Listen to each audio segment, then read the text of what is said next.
Lockdown number 1। आप ये और वो कुछ नहीं कर सकते हैं। Lockdown number 2। आप ये कर सकते हैं बट वो नहीं कर सकते हैं। Lockdown number 3। आप वो कर सकते हैं बट ये नहीं कर सकते हैं। Lockdown number 4। आप ये और वो दोनों कर सकते हैं। और अब आया है लॉकडाउन नंबर 5। सरकार ने बोला है आपका जो मन करे आप वो कर सकते हैं, परंतु हम अब कुछ नहीं कर सकते हैं।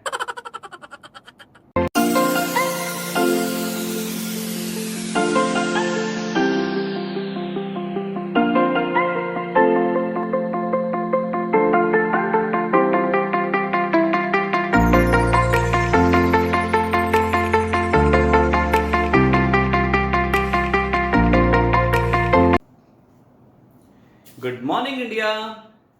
कैसे हो बच्चों?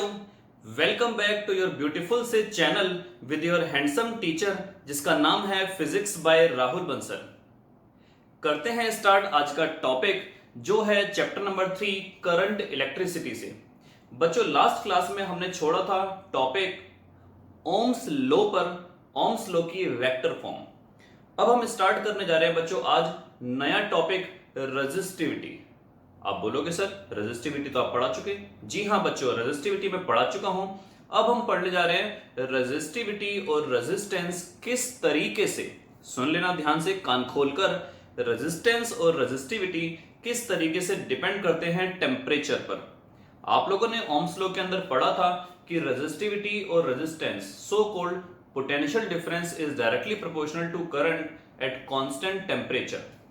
यहां पर अब हम वही एक्सटेंडेड फॉर्म पढ़ने जा रहे हैं कि how are resistance and resistivity depend on temperature, किस तरीके से टेम्परेचर पर डिपेंड करते हैं। आइए देखते हैं। उसके अंदर एक नया वर्ड है टेम्परेचर कोएफिशिएंट ऑफ रेजिस्टेंस। एक बार फिर से बोल के बताइए, टेम्परेचर कोएफिशिएंट ऑफ रेजिस्टेंस। तो टॉपिक है बच्चों आपके पास टेम्परेचर कोएफिशिएंट ऑफ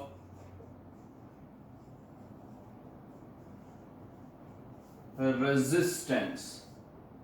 इसको हम अल्फा से डिनोट करते हैं।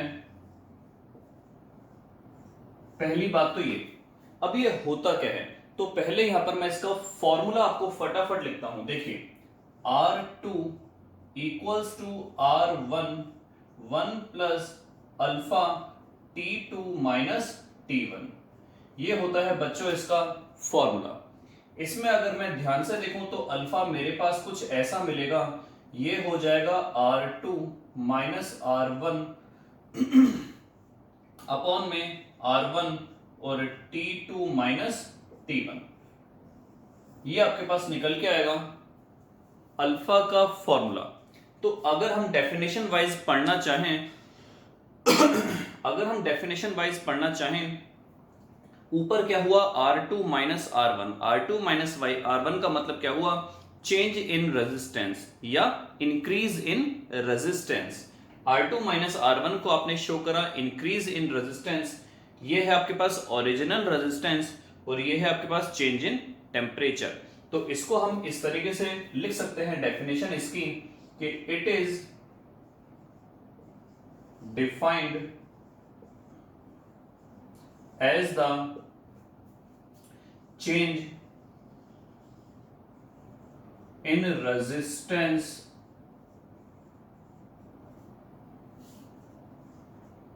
पर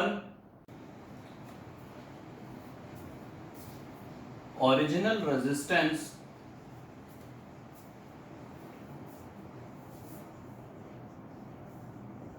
पर डिग्री राइज ऑफ टेम्परेचर। समझिए बात को, एग्जैक्टली इसका बच्चों मतलब क्या है। It is defined as the change in resistance, it is defined as the change in resistance या इंक्रीज इन रेजिस्टेंस या फिर decrease in resistance per unit original resistance. नीचे क्या है original resistance per degree rise of temperature, और यहां पर क्या है आइदर इंक्रीज इन टेम्परेचर और डिक्रीज इन टेम्परेचर। ये है आपके पास अल्फा। तो यहां से हमें पता चला कि हाँ जो टेम्परेचर है उसके हिसाब से रेजिस्टेंस और उसके हिसाब से रेजिस्टिविटी वेरी करती है। लेकिन बच्चों यहां से अभी तक पता नहीं चला क्यों, ये फॉर्मूला आया कहां से ये फॉर्मूला आया कहां से? तो ऐसा तो नहीं है ये फॉर्मूला मैं आपको बोल दूंगा, आप लोग रट लोगे, आप लोग समझ लोगे और एग्जाम में कर ही आओगे। कंसेप्ट बिल्डअप कहां रह गया वो एग्जैक्टली कि ये फॉर्मूला आया कहां से, या इस फॉर्मूले की डेरिवेशन अगर मैं ड्रॉप भी कर दूं तो exactly what is the main cause, what is the main reason behind the change in resistance according to temperature. तो यहां पर पहले आपको बात समझने की रिक्वायरमेंट है कि ये आपको बात अगर समझ में आ गई हो तो हम नेक्स्ट टॉपिक पर चलते हैं, वहां पर हमें पता चलेगा कि क्या ऐसा मेन रीजन है, क्या ऐसा मेन टॉपिक है, क्या वो मेन कंसेप्ट है जिससे कि हम कह सकते हैं कि क्या बढ़ा, रेजिस्टेंस बढ़ा या रेजिस्टेंस घटा, रेजिस्टेंस इंक्रीज हुई या रेजिस्टेंस डिक्रीज हुई अकॉर्डिंग टू टेम्परेचर। तो यहां पर आप समझो पहले बच्चों, ऊपर वाली यूनिट है ओम, क्योंकि R2 में से R1 घटाएंगे बचेगा ओम, नीचे भी बचेगा ओम, ओम से ओम हो जाएगा कैंसिल, ये है टेम्परेचर। कई सारे बच्चे, इवन मुझे भी अपने 12th क्लास में जब मैं था तो उस टाइम मुझे भी काफी प्रॉब्लम आती थी कि टेम्परेचर को हम यहाँ पर सेल्सियस में रखें या केल्विन में रखें। बच्चों कोई इशू नहीं है, क्योंकि देखो अगर T2 की वैल्यू आपको दे दी है 100 डिग्री सेल्सियस और T1 की वैल्यू दे दी है 50 डिग्री सेल्सियस, तो 100 में से 50 गया, डिफरेंस कितना आया 50 का। अगर मैं यहां पर बात करूं T2 की वैल्यू थी 100 डिग्री सेल्सियस, उसको आप केल्विन में चेंज कर रहे हो 273 ऐड करके, तो वो आपको मिलेगा 373, और उसी तरीके से यहां वाला आपको 50, उसमें भी 273 ऐड करोगे तो मिलेगा 323, अगेन आप सब्ट्रैक्ट करोगे तो आपको फिर से 50 मिलेगा, क्योंकि जितना आपने इसमें जोड़ा उतना ही आपने इसमें जोड़ा, और जब घटाएंगे तो मिलेगा थोड़ा थोड़ा है। तो इसका मतलब क्या हुआ, यहां पर जब भी डिफरेंस आएगा कहीं पर भी, फिजिक्स में, केमिस्ट्री में, कहीं पर भी अगर टेम्परेचर के डिफरेंसेस आ रहे हैं तो आपको जो भी कंसेप्ट है, जैसा भी आपको दिया हुआ है, आप उसको उसमें वैसे ही अगर पुट कर दोगे तो आपको चेंज करने की रिक्वायरमेंट नहीं पड़ेगी। अल्फा की यूनिट अगर मैं यहाँ पर केल्विन के हिसाब से लूं पर केल्विन, अल्फा की यूनिट में सेल्सियस के हिसाब से लूं पर सेल्सियस, अल्फा की यूनिट में फ़ारेनहाइट के हिसाब से लूं पर डिग्री फ़ारेनहाइट। तो अल्फा की कोई स्पेसिफिक यूनिट नहीं है, अल्फा हमारे पास पर डिग्री सेल्सियस में भी हो सकता है और अल्फा हमारे पास पर केल्विन में भी हो सकता है। तो इसका मतलब क्या हुआ बच्चों कि it is defined as the change in resistance per unit original resistance per degree rise of temperature. आगे बात करते हैं वो क्या चीज है, ऐसा क्या कंसेप्ट है जिसकी वजह से टेम्परेचर में परिवर्तन के साथ साथ रेजिस्टेंस चेंज हो रही है। बेसिकली बच्चों रेजिस्टेंस नहीं चेंज हो रही है, रेजिस्टेंस भी किसी ना किसी चीज पर डिपेंड करती है और वो है रेजिस्टिविटी। देखिए आपको लास्ट क्लास में फॉर्मूला बताया गया था कि resistance equals to rho L upon में ए। अगर मैं बोल दूं कि टेम्परेचर बढ़ाने के साथ साथ एरिया में परिवर्तन नहीं आया, टेम्परेचर बढ़ाने के साथ साथ लेंथ में परिवर्तन नहीं आया, टेम्परेचर बढ़ाने के साथ साथ किस में परिवर्तन आया, रेजिस्टेंस में, तो कहीं ना कहीं रेजिस्टेंस में परिवर्तन आने का मतलब है रेजिस्टिविटी में परिवर्तन आ रहा होगा। तो हम आज यही पढ़ने जा रहे हैं। अगर मैं इसका आपको दूसरा फॉर्मूला लिख के दूं तो यहां पर ऐसे भी हो सकता है कि R2 की जगह लगा दें ρ2, R1 की जगह लगा दें ρ1, ये हो जाएगा 1 plus alpha T2 minus T1। ये कोई नया फॉर्मूला नहीं है, ये आप भी आराम से फाइंड आउट कर सकते थे। लेकिन आपको बेसिकली पता होगा कि रो भी अगर चेंज हो रहा है तो क्यों चेंज हो रहा है। फिर से समझिए बच्चों, आपके पास R है, R आया रो L बाय ए, R आया रो L बाय ए। अगर मैंने बोला लेंथ कांस्टेंट है, अगर मैंने बोला एरिया कांस्टेंट है, अगर मैंने बोला दोनों के दोनों कांस्टेंट है, वॉल्यूम कांस्टेंट है, तो इसका मतलब हुआ रेजिस्टेंस टोटली डिपेंड्स ऑन रो। और आपने लास्ट क्लास में पढ़ा था कि रो का फॉर्मूला था m अपॉन में n e स्क्वायर टॉप, जहां पर m था mass of the electron, n था number density of the electron, e था चार्ज ऑन द इलेक्ट्रॉन और टो था आपके पास रिलैक्सेशन टाइम। अगर मैं यहां पर दो शब्दों की बात करूं बच्चों, m की और e की, तो ये आपके पास मिलेगा कांस्टेंट। जी हाँ, आपको पता होगा mass of the electron 9.1 into 10 की पावर माइनस 31। ई की वैल्यू कितनी हो गई, ई की वैल्यू बच्चों आपके पास हो गई charge on the electron that is 1.6 into 10 की पावर माइनस 19। तो अल्टीमेटली आपके पास बचता है n और टॉ। अब यहां पर बात करते हैं कि अगर मैं m को हटा दूं, e को हटा दूं because they are constant quantity, तो रो आपका कंप्लीटली किस पर डिपेंड कर रहा है, 1/n और साथ में है टॉ, इस पर डिपेंड कर रहा है। अब यहां पर बच्चों हम खास बात क्या देखते हैं, for metals, for non metals या फिर बोला जाए इंसुलेटर्स या सेमीकंडक्टर्स, और फॉर एलॉयज, यहां पर हम तीन चीजों पर डिपेंडेंसी चेक करेंगे टेम्परेचर की। जो तीन चीजें हैं हमारे पास, metals, so called non metals, या उनको हम एक नेक्स्ट कैटेगरी बना देते हैं कि सेमीकंडक्टर्स और नॉन मेटल्स, ये सारे के सारे इंसुलेटर्स, ये एक कैटेगरी में आ गए। और तीसरी कैटेगरी आपके पास मिश्र धातु की, आपको पता होगा एलॉयज, उन पर किस तरीके से टेम्परेचर के साथ साथ रेजिस्टिविटी या रेजिस्टेंस का वेरिएशन होता है। आइए देखते हैं फटाफट।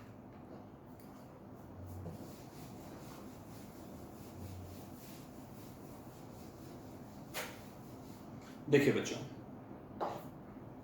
आपके पास आया रो इक्वल्स टू 1/n टॉ। अगर मैं m और e को कांस्टेंट मान लूं तो यहां पर मैंने कांस्टेंट k लगा दिया, वो तो कांस्टेंट है। तो फाइनली जो आपके पास रो है वो किस किस चीज पर डिपेंड कर रहा है बच्चों, वो डिपेंड कर रहा है n पर और टॉ पर।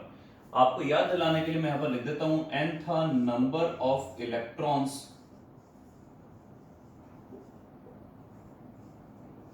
पर यूनिट वॉल्यूम, और टॉ था रिलैक्सेशन टाइम। टॉ था रिलैक्सेशन टाइम। अच्छा, मैं एक बात करता हूं बच्चों, अगर मान लो आपको मैंने बोला था रिलैक्सेशन टाइम, रिलैक्सेशन टाइम का मतलब है 2 बार टकराना। आप पहले 9 बजे टकराए, फिर 9:03 पर टकराए, तो कितनी देर तक आप फ्री रहे, आप फ्री रहे 3 मिनट तक। तो अगर मैं बोलूं आप 3 मिनट में 20,000 बार टकराए, तो आप ज्यादा देर तक फ्री रहे होंगे या कम देर तक। फिर से समझते हैं एक बार दोबारा से, कि अगर मान लो मैं बोलूं आप 1 मिनट में 20 बार टकराए, 1 मिनट में 60 सेकंड होते हैं, 60 सेकंड में अगर आप ऑन एन एवरेज 20 बार टकराए, तो मैं कह सकता हूं कि आप 3 सेकंड तक फ्री रहते हैं। लेकिन अगर हम बोलूं कि आप 60 सेकंड में 60 बार टकराए, तो आप केवल 1 सेकंड के लिए फ्री रहते हैं। तो इसका मतलब क्या हुआ, जितने ज्यादा कोलिजन होंगे, रिलैक्स होने वाला टाइम, शांत होने वाला टाइम, फ्री रहने वाला टाइम कम होता चला जाएगा। नंबर ऑफ कोलिजन्स जितने ज्यादा होंगे उतने कम होंगे हमारे पास रिलैक्सेशन टाइम, और जितना रिलैक्सेशन टाइम कम होता चला जाएगा उतनी रेजिस्टिविटी बढ़ती चली जाएगी, और जितनी रेजिस्टिविटी बढ़ती चली जाएगी उतनी ही हमारे पास रेजिस्टेंस बढ़ती हुई चली जाएगी। ये देखिए, अगर मैं L और A को कांस्टेंट मान लूं तो resistance is directly proportional to resistivity. तो यहां पर बच्चों बात समझिए कि n और टॉ पर डिपेंड कर रहा है, तो आपको मैं यही बताने वाला हूं कि n में क्या परिवर्तन आता है टेम्परेचर के साथ साथ, और टॉ में क्या परिवर्तन आता है टेम्परेचर के साथ साथ, for different metals, for different non metals and some alloys. तो हम बात करते हैं पहले फॉर मेटल्स। फॉर मेटल्स, तो बच्चों ध्यान रखिए, आप लोगों ने पढ़ा होगा मेटल्स का जो आयोनाइजेशन पोटेंशियल है, या मेटल्स को कितना टेम्परेचर प्रोवाइड करें ताकि उसका एक इलेक्ट्रॉन बाहर निकल जाए, वो हजारों लाखों डिग्री सेल्सियस के आसपास होता है। कहने का मतलब है you have to spend more of lot of energy to remove the excess electron, to remove the outermost electron from its outermost orbit. I think मुझे लग रहा है मैं इंग्लिश बहुत बढ़िया बोलने वाला हूं आजकल, ठीक है। तो इसका मतलब क्या हुआ कि अगर मैं बोलूं कि मुझे किसी मेटल, सोडियम का जो आउटरमोस्ट इलेक्ट्रॉन है एक, उस इलेक्ट्रॉन को रिमूव करके सोडियम का बनाना है आयन, तो मुझे बहुत ज्यादा एनर्जी प्रोवाइड करनी पड़ेगी, बहुत ज्यादा टेम्परेचर इंक्रीज करना पड़ेगा। सेम सिस्टम यहां पर समझो कि अगर मैं बात करूं कि मैं किसी मेटल के टेम्परेचर को बढ़ाता जा रहा हूं, मैं किसी मेटल के टेम्परेचर को बढ़ाता जा रहा हूं, तो क्या मैं इतना नॉर्मल कंडीशंस में, क्या मैं अपनी लैब की बात करूं, क्या मैं इतना टेम्परेचर क्रिएट कर सकता हूं कि उसमें नंबर ऑफ इलेक्ट्रॉन्स इंक्रीज कर जाएं, या उसके इनर मोस्ट ऑर्बिट्स भी एक्साइटेड होकर बाहर के ऑर्बिट्स में आ जाएं? आंसर है नो। आंसर है नो। इसका क्या मतलब हुआ, मैं इतना टेम्परेचर प्रोवाइड नहीं कर सकता कि उसके अंदर वाले ग्राउंड स्टेट के इलेक्ट्रॉन्स एक्साइटेड होकर बाहर आ जाएं या बाहर वाले और बाहर आ जाएं या वो कंप्लीटली रिमूव हो जाएं। तो कहने का मतलब है टेम्परेचर हम इतना इंक्रीज नहीं कर सकते कि वहां पर एन में परिवर्तन आ जाए। किसमें? मेटल्स में।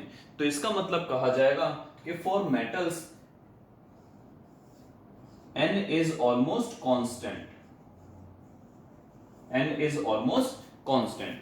तो अब n भी जब कांस्टेंट हो गया तो सारी की सारी बात आकर कहां पर फंस गई? टॉ पर, रिलैक्सेशन टाइम पर।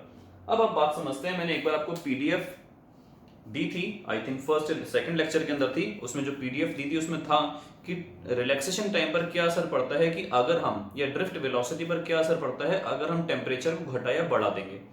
तो बच्चों जैसे ही हम टेम्परेचर को इंक्रीज करेंगे रिलैक्सेशन टाइम कम हो जाएगा। सोचिए कि जो इलेक्ट्रॉन्स हैं वो तेजी से भागने लगेंगे, वो तेजी से वाइब्रेट करेंगे, उनकी वेलोसिटी बढ़ जाएगी।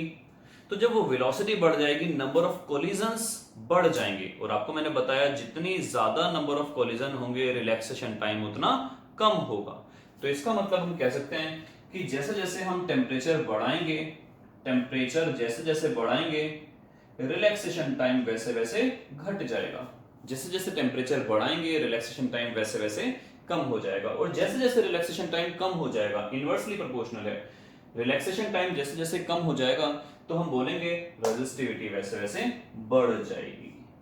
रेजिस्टिविटी बढ़ेगी तो डेफिनेटली रेजिस्टेंस भी बढ़ जाएगी, और रेजिस्टेंस अगर बढ़ जाएगी तो हम बोलेंगे अल्फा जो निकल के आया वो पॉजिटिव आया। पॉजिटिव रिलेशन का मतलब यही हुआ कि टेम्परेचर के बढ़ने के साथ साथ रेजिस्टेंस भी बढ़ रही है। अब देखो ध्यान से, टेम्परेचर इंक्रीज हुआ तो फाइनली रेजिस्टेंस भी इंक्रीज हो गई है। तो यहां पर हमने अल्फा को कैसा सिंबल दिया? पॉजिटिव सिंबल दिया। बात करते हैं हम यहां पर बच्चों, सेकंड हमारे पास आया फॉर इंसुलेटर्स,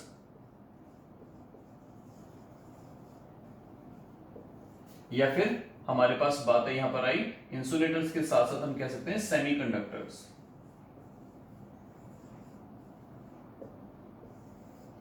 फिर से वही वाली बात आई, रो आपके पास निकल के आया 1/n टॉ। अब यहां पर समझते हैं, टॉ तो वही काम होगा, टेम्परेचर हम जब भी बढ़ाएंगे टॉ तो फाइनली हमारा घटने वाला ही है, लेकिन यहां पर n जो होता है बच्चों वो कांस्टेंट नहीं होता है। तो जैसे जैसे हम टेम्परेचर इंक्रीज करेंगे मोर नंबर ऑफ इलेक्ट्रॉन्स अपने इनर मोस्ट ऑर्बिट से कहां पर आ जाएंगे? आउटर मोस्ट ऑर्बिट में। या फिर कहा जाए जैसे जैसे हम टेम्परेचर इंक्रीज करेंगे वैसे वैसे बॉन्डिंग टूटती चली जाएगी। क्या होगा? बॉन्डिंग टूटती चली जाएगी, और जब बॉन्डिंग टूट जाएगी तो फाइनली आपके पास क्या होगा? मोर नंबर ऑफ इलेक्ट्रॉन्स मिलने वाले हैं, मोर नंबर ऑफ इलेक्ट्रॉन्स मिलने वाले हैं। तो यहां पर हम देख लेते हैं कि टेम्परेचर जैसे ही इंक्रीज होगा number of electrons per unit volume increase होंगे, टॉ हमारे पास डिक्रीज होगा। अब ये बंदा इंक्रीज हो रहा है, ये बंदा डिक्रीज हो रहा है, तो कैसे पता लगाएं? अगर देखो ये हमारा इंक्रीज होकर दुगना हो गया और ये हमारा डिक्रीज होकर हाफ हो गया, कितना हो गया? हाफ। कितना हो गया? हाफ। तो हमारा कोई असर नहीं पड़ने वाला, क्योंकि ये हो गया अगर दुगना, ये हो गया अगर हाफ, दो से दो कैंसिल, जहां से गए थे वहीं वापस आ गए। तो इसका मतलब क्या हुआ? अगर ये जितना रेशियो में इंक्रीज करता है उसी रेशियो में अगर ये डिक्रीज करता है तो हमारा कोई असर नहीं पड़ेगा, लेकिन किंतु अगर मगर परंतु ऐसा नहीं होता बच्चों। टॉ डिक्रीज करता है, एन इंक्रीज करता है, और मोर इंक्रीज या मोर डिक्रीज किसमें है? वो है एन में।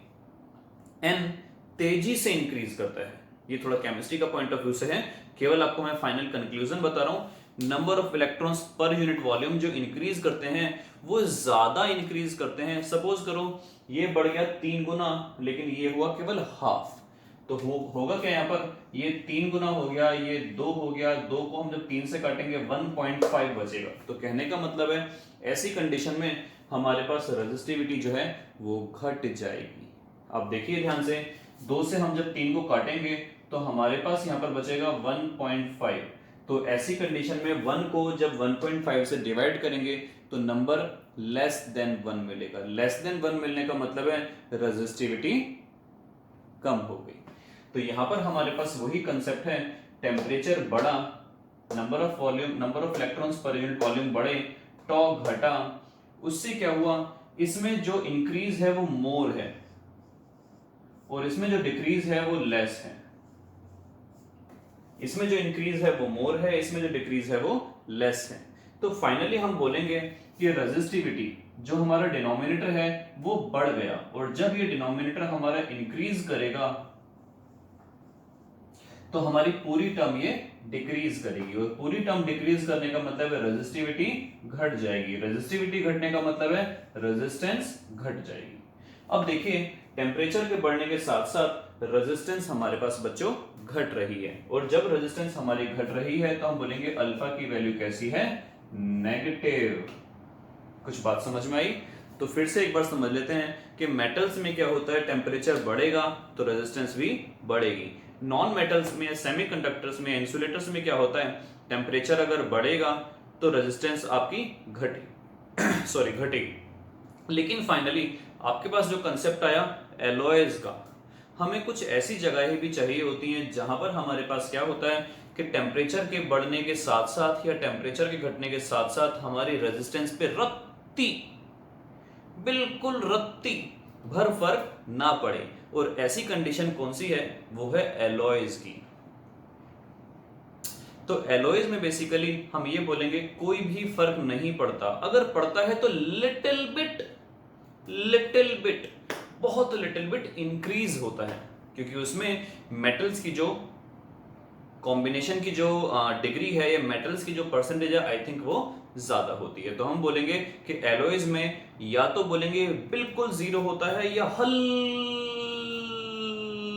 सा बढ़ जाता है।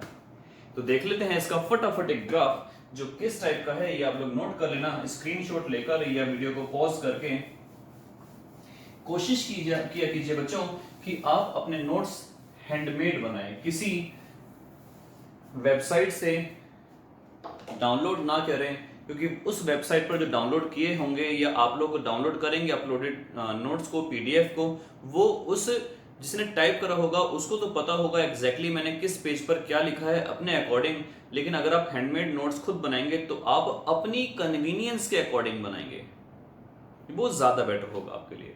तो हम देख लेते हैं फटाफट ग्राफ, जो कुछ इस टाइप का है। यहां पर चाहो तो रेजिस्टेंस लिख दो, चाहो तो रेजिस्टिविटी लिख दो। यहां पर आ गया टेम्परेचर, ये वाला ग्राफ हो गया बच्चों जो बढ़ रहा है, ये वाला ग्राफ कौन सा हो गया, जो बढ़ रहा है, ये वाला ग्राफ हो गया जो घट रहा है। तो टेम्परेचर के बढ़ने के साथ साथ रेजिस्टिविटी घट रही है, तो डेफिनेटली ये किसकी होगी, ये होगी सेमीकंडक्टर्स की या फिर इंसुलेटर्स की। यहां पर टेम्परेचर के साथ साथ रेजिस्टिविटी बढ़ रही है, ये आपके पास किसका कंसेप्ट हो गया, ये हो गया मेटल्स का। इसके लिए अल्फा पॉजिटिव मिलेगा और इसके लिए अल्फा नेगेटिव मिलेगा। एक हो गया आपके पास एलॉयज, उसको अगर मैं बात करूं कांस्टेंट तो वो ऑलमोस्ट कांस्टेंट रहता है, या अगर हल्का सा बात करें तो हल्का सा इंक्रीज करता है। तो ये कौन सा हो गया आपके पास, एलॉयज का, जिसको हम बोलेंगे अल्फा आइदर जीरो और वेरी स्मॉल। तो ये था हमारा आज का टॉपिक, जो था टेम्परेचर पर डिपेंड कैसे करती है रेजिस्टेंस। नेक्स्ट टॉपिक हम स्टार्ट कर रहे हैं ओमिक रेजिस्टर्स। ओमिक रेजिस्टर्स का मतलब एग्जैक्टली हुआ क्या, आइए देखते हैं। जैसे कि नाम से ही पता चल रहा है ओमिक रेजिस्टर्स, ओमिक रेजिस्टर्स का बच्चों मतलब हुआ वो रेजिस्टर्स जो ओम्स लॉ को फॉलो करते हैं। सिंपल बात है, वो रेजिस्टर्स जो ओम्स लॉ को फॉलो करते हैं वो कहलाते हैं ओमिक रेजिस्टर्स।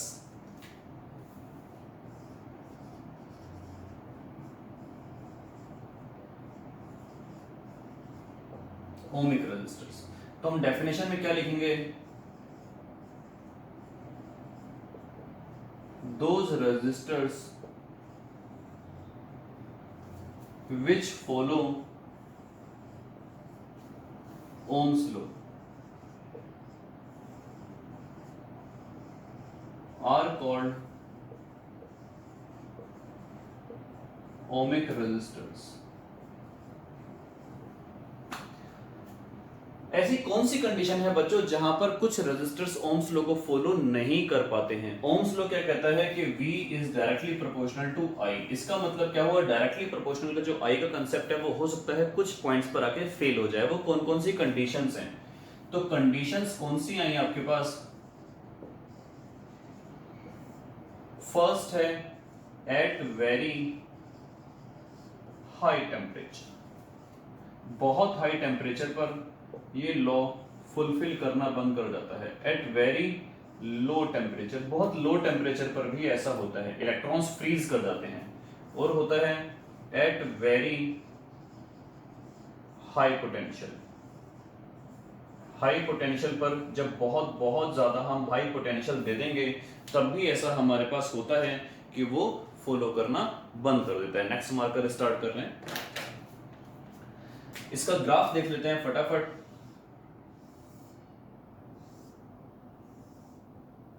ये अगर मैं बात करूं आपकी I हो गया पॉजिटिव वाला, ये हो गया नेगेटिव वाला I, ये हो गया पॉजिटिव वाला V और ये हो गया नेगेटिव वाला V। तो हमारा डायरेक्टली प्रोपोर्शनल ग्राफ ये होता है, लेकिन हाई पोटेंशियल जब आता है तो वहां पर ये फॉलो करना बंद करता है, ये कर्वी हो जाता है, कर्वी। चाहे वो इस डायरेक्शन में कर्वी हो, चाहे वो उस डायरेक्शन में कर्वी हो, लेकिन अल्टीमेटली क्या हुआ कि इसने ओम्स लॉ को फॉलो करना बंद कर दिया। ज्यादा आपको इसके बारे में पढ़ने की रिक्वायरमेंट नहीं है, इतना इंपॉर्टेंट टॉपिक ये नहीं है, लेकिन क्योंकि एनसीईआरटी के अंदर है तो मेरी मजबूरी है आपको सिखाना, और आपने सीख लिया होगा आई थिंक। तो ये वो वाला पॉइंट हो गया जहां पर ओम्स लॉ को फॉलो करना बंद कर दिया। एक बार देख लेते हैं ऐसे कौन कौन से सामान होते हैं, ऐसे कौन कौन से चीजें होती हैं जो ओम्स लॉ को फॉलो नहीं करते हैं। तो मैं यहां पर लिखूं कि वो चीजें जो ओम्स लॉ को फॉलो नहीं करते हैं, दैट सब्सटेंसेस या instrument which do not follow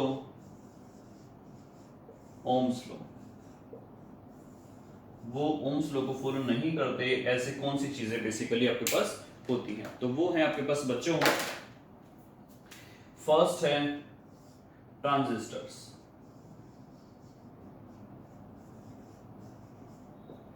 second है वैक्यूम ट्यूब्स। आप पूछना मत ये एग्जैक्टली होते क्या हैं, ये थोड़ा सा सिलेबस से बाहर हैं, इलेक्ट्रॉनिक इंजीनियरिंग का पार्ट है ये।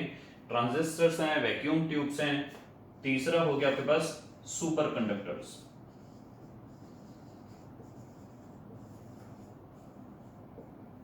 आप चाहो तो लिख सकते हो फोर्थ रेक्टिफायर्स। रेक्टिफायर्स आपके सिलेबस में है। ट्रांजिस्टर्स भी पहले हुआ करता था लेकिन वो लास्ट ईयर हट गया है, रेक्टिफायर्स।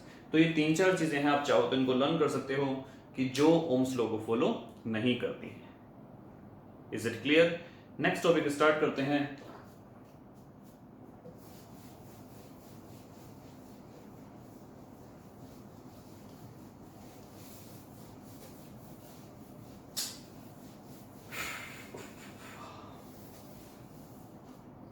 देखिए नेक्स्ट टॉपिक है बच्चों आपके पास बहुत इंटरेस्टिंग टॉपिक, बीवियों के बारे में हम पढ़ने जा रहे हैं।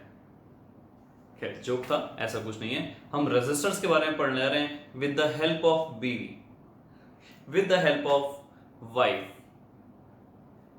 चौंकिए मत, टॉपिक है हमारे पास। एक एक्रोनियम बताता हूं। एक्रोनियम का मतलब जैसे आपने violet indigo blue green yellow orange red को अपने विबग्योर बोला था, उसी तरीके से एक एक्रोनियम है B B Roy, Great Britain, very good wife.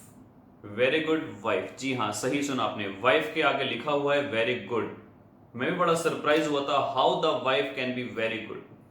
खैर ऐसी बात नहीं है। तो हमारे पास टॉपिक का एक्रोनियम है B B Roy, Great Britain,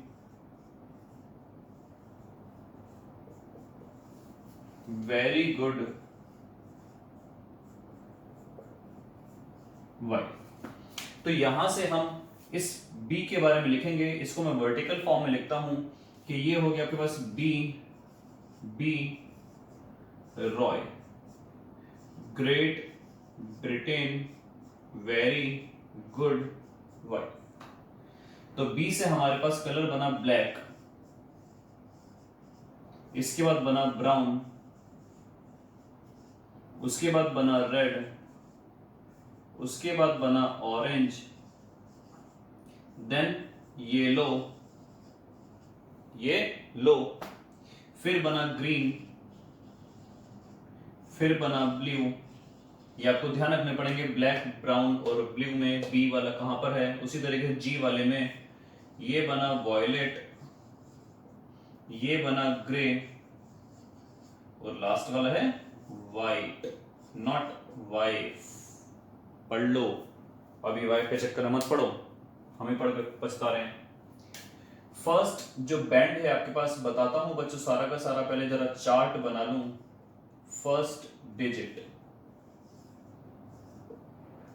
second digit और थर्ड डिजिट जो होती है बेसिकली वो मल्टीप्लायर होता है।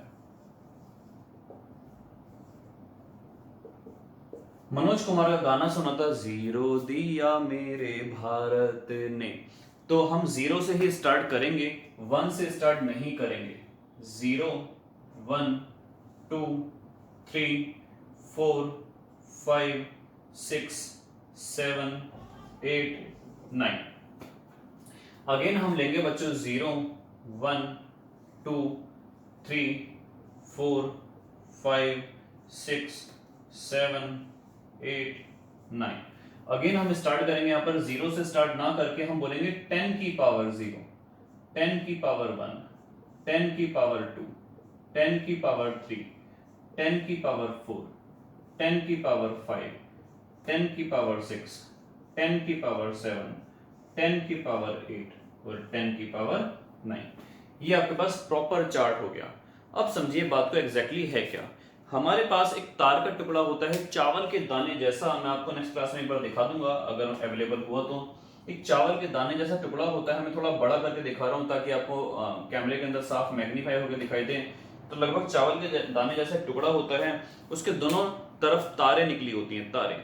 और उस जो चावल के दाने जैसा टुकड़ा होता है वो सिलेंड्रिकल फॉर्म में होता है और उस पर 3-4 अलग अलग कलर्स की लाइनिंग्स होती हैं। और दोनों जो तारे होती हैं उनको आपने कभी देखा हो तो अब तो जो टीवी, फोन या बाकी सारी चीजें आ रही हैं वो ऑलमोस्ट सारी की सारी डिजिटल टाइप की आ रही हैं, लेकिन पहले आया करती थी। अगर आप देखो अब भी ध्यान से तो रिमोट कंट्रोल में आपको नजर आ जाएगा। उसको हम बोलते हैं रेजिस्टेंस, बेसिकली रेजिस्टर्स, और उसकी जो वैल्यू होती है उसको हम बोलते हैं रेजिस्टेंस। तो वो होती है रेजिस्टर्स। तो एग्जैक्टली बच्चों होता क्या है कि रेजिस्टर्स, उसकी वैल्यू हम कैसे कैलकुलेट करेंगे। मान लो आपके घर में एक टीवी ठीक करने वाला मैकेनिक आया और उसने बोला कि सर जी आपके टीवी में 2-3 रेजिस्टेंस खराब हो गई हैं या एक रेजिस्टेंस खराब हो गई है, रेजिस्टर खराब हो गया है और वो है 3 किलो ओम का, 3000 ओम का। तो उसने कैसे पता लगा लिया 3000 ओम का है। खैर उन पे वैल्यू लिखी रहती है, लेकिन अगर हम बात करें तो 3000 ओम कैलकुलेट आप कैसे करोगे अगर वो वैल्यू मिट जाती है। हम कलर के कॉम्बिनेशन से, हम कलर कोडिंग से, हम कलर का जो वो बैंड होता है उससे आराम से मेजर कर सकते हैं। कैसे देखते हैं फटाफट। तो सपोज करो बच्चों ये एक रेजिस्टेंस हो गई, इस पर 4 कलर पड़े हुए हैं। मैंने तो बात करी केवल 3 कलर्स की, चौथे कलर की बात अभी कर लेंगे। हमने बात करी 3 कलर की, तो सपोज करो पहला कलर है उसके अंदर ब्लैक, फिर हो गया ग्रे और फिर हो गया white. Black colour, black colour कौन से नंबर पे आ रहा है, ये आ रहा है 0 पर। ग्रे कलर कौन से नंबर पे आ रहा है, ग्रे आ रहा है 8 पर। और उसके बाद व्हाइट कलर कौन से नंबर पे आ रहा है, व्हाइट आ रहा है 10 की पावर 9। तो हम लिखेंगे इनटू में 10 की पावर 9, आगे वाला 0 किसी काम का है नहीं, तो ये बना 8 इंटू 10 की पावर 9 ओम्स। आई थिंक कुछ समझ में नहीं आया होगा। एक बार दूसरा एग्जांपल लेते हैं। सपोज करो एक दूसरी रेजिस्टेंस है आपके पास जिसमें कलर कोडिंग है, पहला आपके पास सपोज करो वॉयलेट है, दूसरा आपके पास सपोज करो ग्रीन है, ये ग्रीन की जगह ऑरेंज ले लेते हैं, और तीसरा है आपके पास रेड। चौथे कलर की बात अभी करने वाले हैं, वॉयलेट। अगर मैं बात करूं वॉयलेट की तो वॉयलेट आया आपके पास 7 नंबर पे। ऑरेंज की बात करूं, ऑरेंज आया आपके पास बच्चों 3 नंबर पे। और अगर रेड की बात करूं तो रेड का जो मल्टीप्लायर मिल रहा है, ध्यान रखना है मल्टीप्लायर है, ये मिला 10 की पावर 2, बस इतनी वैल्यू आपके पास रेजिस्टेंस की हो गई।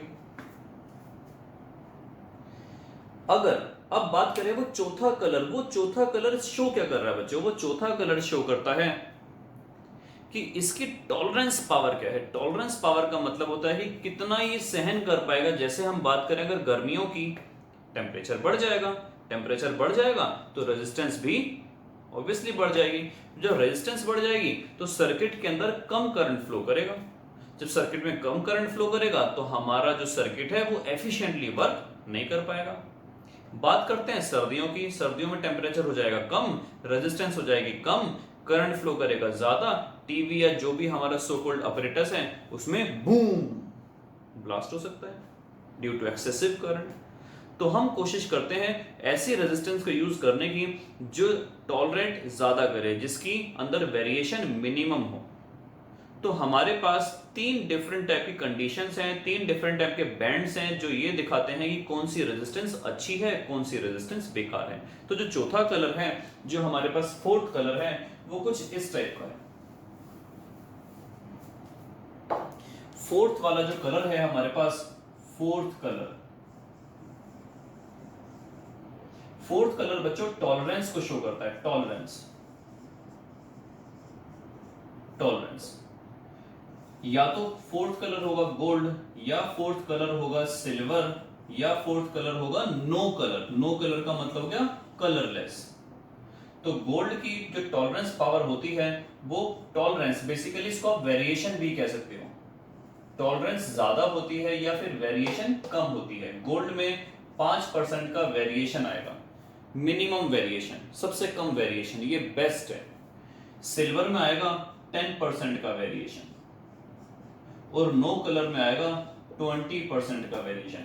अगर मैं बात करूं यहां पर जो चौथा कलर था वो सपोज करो गोल्ड था, तो इसका मतलब क्या हुआ कि ये 3 कलर तो डिसाइड करेंगे रेजिस्टेंस की वैल्यू जो आई थी 8 इंटू 10 की पावर 9 प्लस माइनस क्यों? आइदर और the resistance can decrease. Resistance बढ़ भी सकती है, रेजिस्टेंस घट भी सकती है। तो इसका मतलब क्या हुआ? गोल्ड किस चीज को शो कर रहा है? 5% को।